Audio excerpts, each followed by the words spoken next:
What can you learn from doing drugs? Some people who use hallucinogenic drugs say that their highs can provide forms of deep self-knowledge, or even insights into the nature of reality itself. However, there are very good reasons to be skeptical of these claims. The mental states associated with drug taking just don't seem to be very reliable, and we know that our brains can generate all sorts of experiences that seem real despite having no meaningful connection to reality.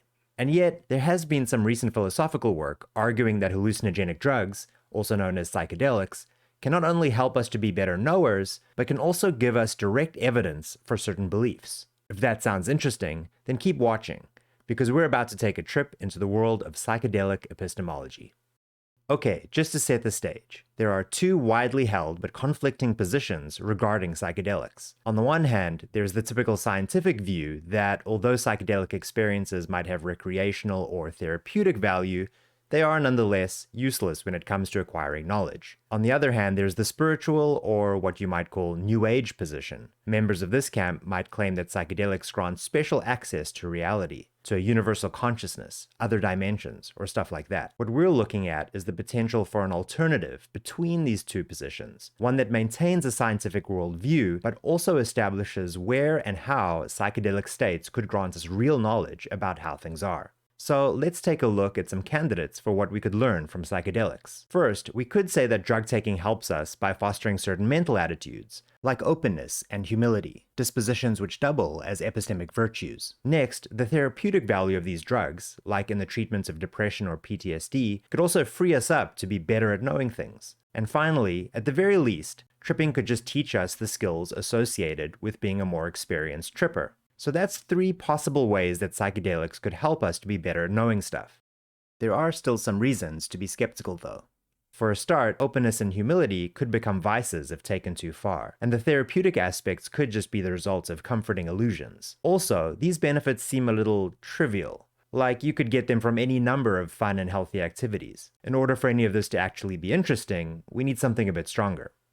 The philosopher Chris Lethaby argues that there's a kind of knowledge relevant to some important philosophical claims, and that psychedelics can give us this kind of knowledge.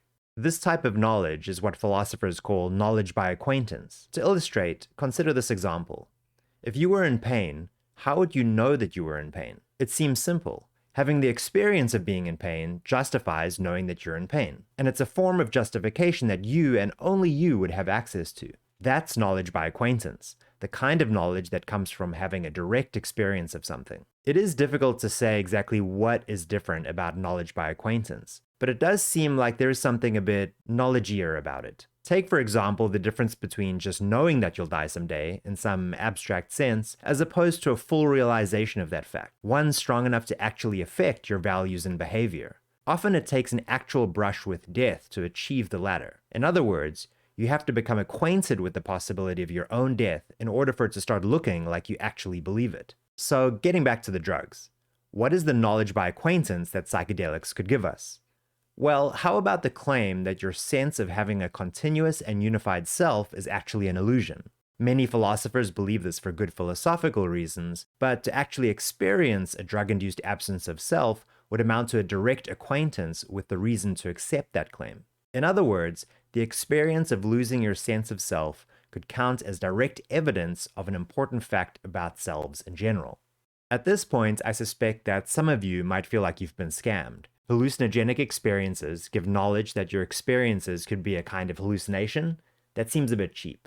Just more horse shit by the big acid companies, if you ask me. And you could also argue that knowledge by acquaintance just isn't all that special, since it is just acting as a kind of backup to actual knowledge, adding a little feeling to claims and arguments that we might believe for other, better reasons. In other words, nothing particularly new has been gained. But if you started this little journey holding the typical physicalist position, then you're pretty much back where you started. Not much gained, but nothing lost either. However, if you're willing to stray from the physicalist path, if, for example, you're willing to consider the idea that there are some mental properties that can't just be reduced to descriptions of neurons and chemicals doing stuff in your brain, then hallucinogenic experiences could be an exploration of a far more fundamental part of reality. In other words, exploring the possibilities of conscious experience could mean that you're directly exploring basic facts about the universe. Some argue that we will never truly understand consciousness just by deepening our knowledge of the physical world. Perhaps if we started from the other end,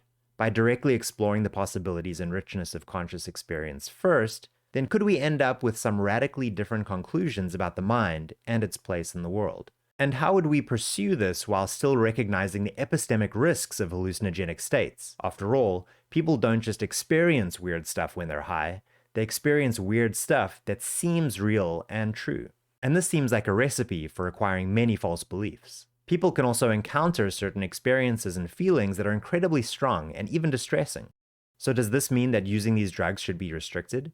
And finally, how could investigation from a hallucinogenic perspective be guided or constrained to improve the chances of it being productive? And we're going to smash down the doors of perception so we can see all the stuff that isn't really there. If you want to see more videos like this, don't forget to like and subscribe. And let me know in the comments below what you think about the future of psychedelic epistemology, as well as its significance for understanding the mind and its place in the world. Time is a construct we all follow. Nothing is real. No one is here. We all die. Why do we cry?